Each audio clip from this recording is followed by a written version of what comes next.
the negative default network. This is a part of the brain that tends to sort of run on idle when we're not otherwise preoccupied. So if I'm not directly paying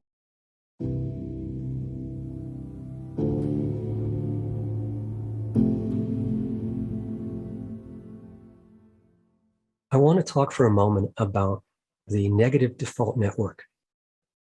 This is a part of the brain that tends to sort of run on idle when we're not otherwise preoccupied. So if I'm not directly paying attention to doing something or focusing on something, and my mind is not otherwise engaged, the default network takes over.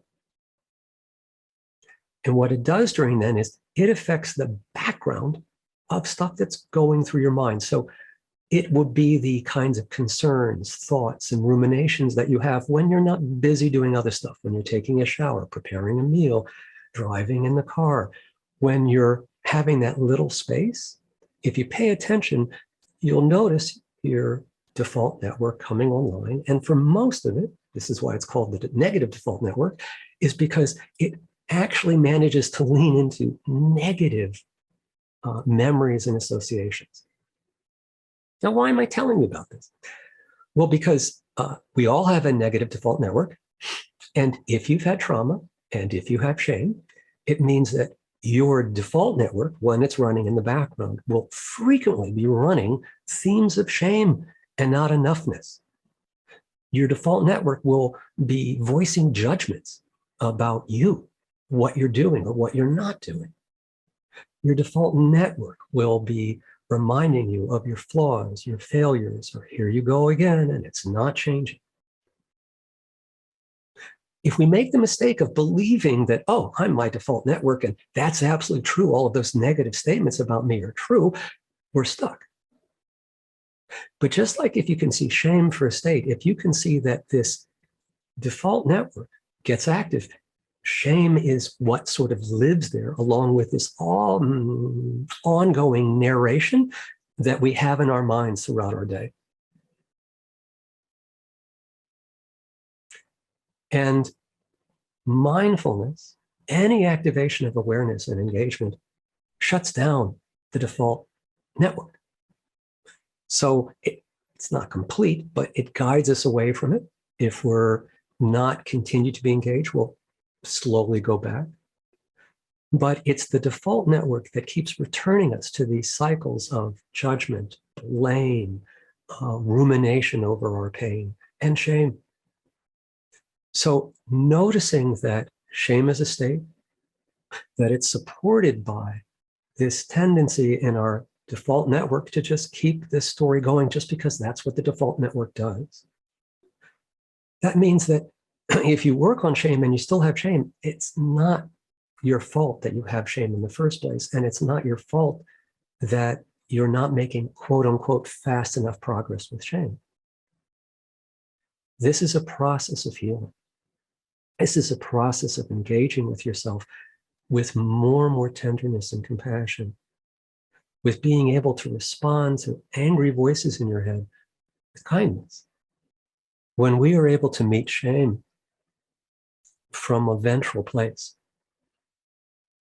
from being grounded, compassionate, and connected, we are in that moment able to see and witness the story and the action of shame without being encapsulated and hijacked by the shame state itself. I can see myself in shame instead of being shame.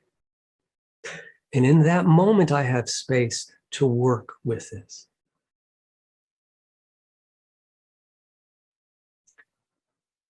I remember I was on retreat this past year, and I was taking my dogs for a walk during one part of it.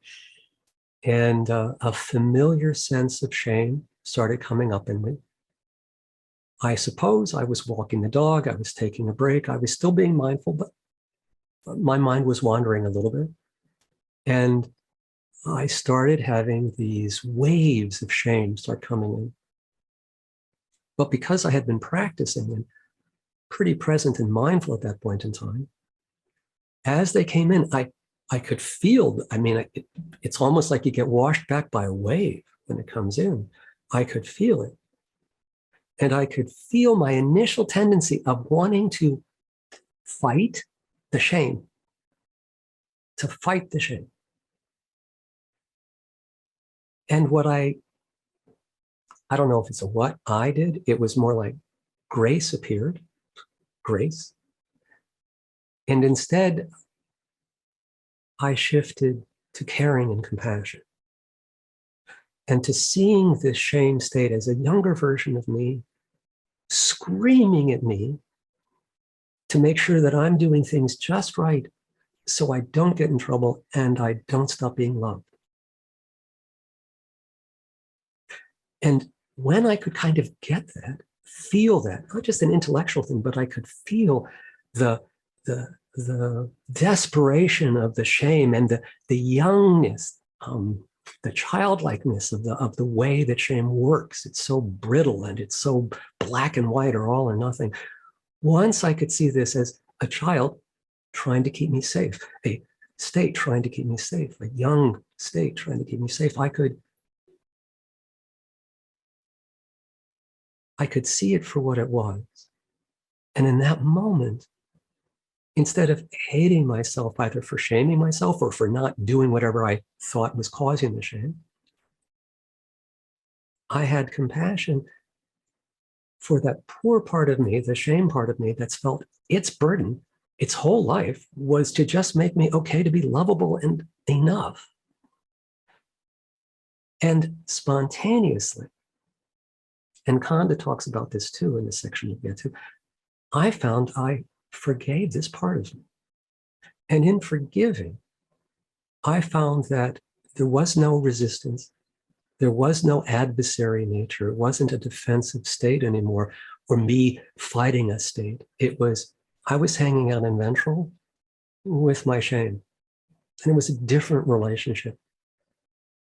Forgiveness is part of this work, but a lot of people get caught up in the idea that forgiveness, I have to forget what someone did to me or say that it was okay. And that's not what our forgiveness is about here.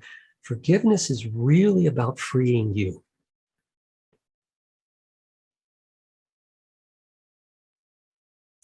It's not about saying that what happened to you was fine or great, or that the person who did it doesn't have some responsibility, didn't do something wrong. Forgiveness is about not staying stuck in either hating the other person or in hating you. So as we learn to work with shame, it's going to be an invitation to bring in and deepen your ability to show and express kindness and tender care towards yourself. The rewards for this are enormous, because the more that you can befriend and be kind to your states, including shame, the more that you can be present to, compassionate with, and kind towards anyone else in their states. So there's a direct correlation between the work that you do on you and the way that you can bring your presence and your healing ability into the world. So thank you.